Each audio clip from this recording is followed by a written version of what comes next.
The 1970s were a very different time in English football. Football grounds were not only known for what happened on the pitch. Around many stadiums, serious fighting and football violence were also common. For away fans, traveling to certain grounds could be a dangerous experience. Some clubs had a reputation for attacks inside the stadium, while others were known for ambushes on the streets, at train stations, or on the way back home. So here are the 13 of the most dangerous football grounds to visit during the 1970s.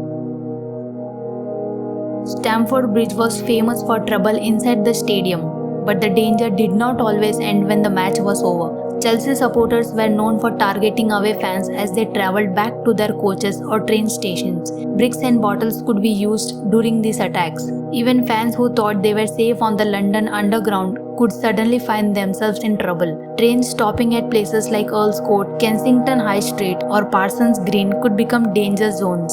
Chelsea supporters would wait for the train to arrive. When the doors opened, attacks could begin without warning. One famous example was the Battle of Earl's Court in 1979. A Sunderland fan later described the scene as complete chaos. According to him, some Sunderland supporters were asking for mercy, but the attack continued. Because of these surprise attacks, Stamford Bridge became one of the most feared places for away fans in the 1970s. Getting to Millwall's old den was only the beginning. Away fans had to survive the journey to the stadium. Then they had to deal with the danger inside the ground. Millwall supporters could move around the stadium looking for away fans to attack, and after the match, the journey home could be just as dangerous. The walk back to the trains or coaches was often seen as the biggest problem. Millwall supporters could be waiting along the route, looking for a chance to attack. Even a small police escort did not always make away fans feel safe. For many visiting football firms, Millwall was one of the worst places to go during the 1970s. The risk of trouble was extremely high, and the journey home could become a nightmare. West Ham's Upton Park also had a fearsome reputation. Some top football firms were even nervous about visiting the ground because of the trouble they expected to face. Manchester United travelled to Upton Park in 1975 during a period when their supporters were travelling in large numbers across the country. Serious fighting broke out during the visit. The trouble became so bad that the match was stopped for around 20 minutes. Police had to deal with the chaos, while fighting caused people to spill onto the pitch. Outside the stadium, things were not much better. The underground could be dangerous, and coaches could also become targets. If West Ham supporters could not find an away train escort, they could turn their attention to coaches instead. For many away fans, Upton Park was a place where danger could come from almost anywhere. The journey from St. Andrews to the city centre and train station was only around 2 miles. But for an away fan, those 2 miles could feel much longer. Sometimes there was a police escort. Sometimes there was very little protection at all. Birmingham's famous Zulu army had a strong reputation, and away fans knew they could be waiting after the match. The streets around Birmingham could become a long and dangerous route. Some well-known football firms found themselves in serious trouble while trying to reach the station. And even after making it that far, the danger was not always over. The city centre mob could be waiting inside New Street Station. Coach fans also had problems. Separate groups were sometimes involved in targeting them. The attacks could be organized, making St. Andrews a very dangerous place for visiting supporters. Manchester United's Old Trafford was another difficult ground for away fans. The trouble often began as soon as supporters arrived by train. Large groups of United fans could be waiting near the first junction. If an away fan managed to get through that area, another group could be waiting near the stadium. And after the match, the journey home could be even worse. One Wolves supporter remembered travelling to Old Trafford in 1976 with around 1,000 other fans. They arrived feeling confident, but when they reached the first junction, hundreds of United supporters suddenly appeared. He was knocked to the ground and attacked. Somehow, he managed to get back up and make his way through the crowd. Inside the ground, he said things were difficult but manageable. After the match, however, the situation became complete chaos. Large numbers of United supporters were searching for Wolves fans. Some people were even watching from high positions and pointing out where away fans were located. At the train station, missiles were thrown at the Wolves supporters. The fan said he was hit several times. After that experience, he never returned to Old Trafford. Everton's Goodison Park had another type of danger. Different groups of Everton supporters were said to have different roles. One group could target the coaches, another could focus on fans arriving by train, and another group could wait until the final minutes of the match. When the gates opened and people began leaving, they could enter the away section and attack the visiting supporters. The streets around Goodison Park were also difficult to escape from. With terraced houses, narrow streets, and cobbled roads, it could be easy to get trapped or separated from your group. Everton also had a particularly bad reputation for the use of knives during football violence. For away fans, Goodison Park was certainly not an easy place to visit.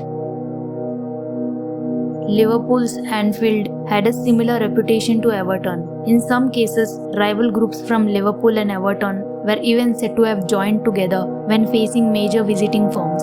Different groups could also have different roles. The Anfield Road crew could target away supporters around the Anfield Road area. Other groups could focus on coaches. Some would follow police escorts and look for opportunities to attack away fans. There were also reports of supporters having their clothes, money, and even trainers stolen. One of the most talked about incidents happened when West Ham supporters were chased around the streets of Liverpool in 1972. Some believe that experience played a part in the later development of West Ham's famous intercity firm, also known as the ICF. For away fans in the 1970s, Anfield was a place where trouble could begin long before the match started.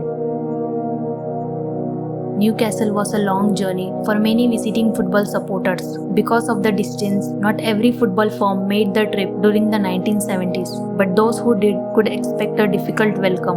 Whether they arrived by train or coach, Newcastle supporters could be waiting for them. Ambushes were a major fear for visiting fans. Tony O'Neill, who was linked with Manchester United's Red Army, later spoke about United having a very difficult experience during a visit to Newcastle. If even a major firm like Manchester United could find itself in trouble, it showed just how dangerous the area could be. Cardiff had a tough reputation during the 1970s. The city had a strong working class and mining background, and supporters from the surrounding valleys could also join the local crowds. For away fans, Cardiff was certainly not a place for the faint-hearted. Everton experienced this firsthand in 1972. They travelled to Cardiff in large numbers for a cup match, but things became so serious that Everton supporters were forced out of the ground and toward the railway tracks behind the stadium. Manchester United also had a difficult visit in 1974. Chelsea and Leeds supporters also described their trips to Cardiff as much tougher than they had expected. Ninian Park was clearly a ground where visiting fans had to be prepared for trouble. Manchester City's main road was another ground with a reputation that was sometimes underestimated. The streets around the stadium were filled with terraced houses and narrow cobbled roads. For local groups from the Moss Side area, this created the perfect setting for an ambush. Away fans could find themselves in trouble almost anywhere around the ground. During much of the 1970s, there was no proper police escort for visiting supporters. This meant that after the match, fans could be left to make their own way through the streets. Once the crowds began to move and the chaos started, it was easy to get separated from your group, and if you became lost, you could quickly find yourselves in serious trouble. Middlesbrough Ayresome Park was another ground where away fans could face serious trouble. Some of the biggest football firms, including supporters from Everton and Leeds, had difficult experiences there. Middlesbrough was an industrial working-class town, and the streets around the ground could become a dangerous place. Sometimes the trouble happened on the way back to the train station. At other times, away fans could be attacked near the coaches. There were also reports of trouble in the park close to the stadium. For visiting supporters, Ayresome Park could feel like an ambush waiting to happen.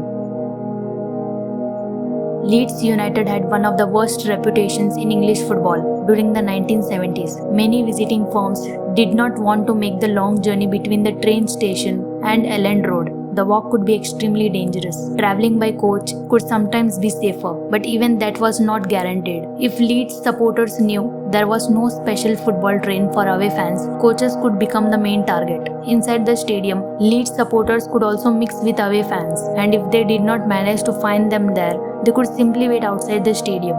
For many visiting supporters, Elland Road was a place where the trouble could begin at any point during the day.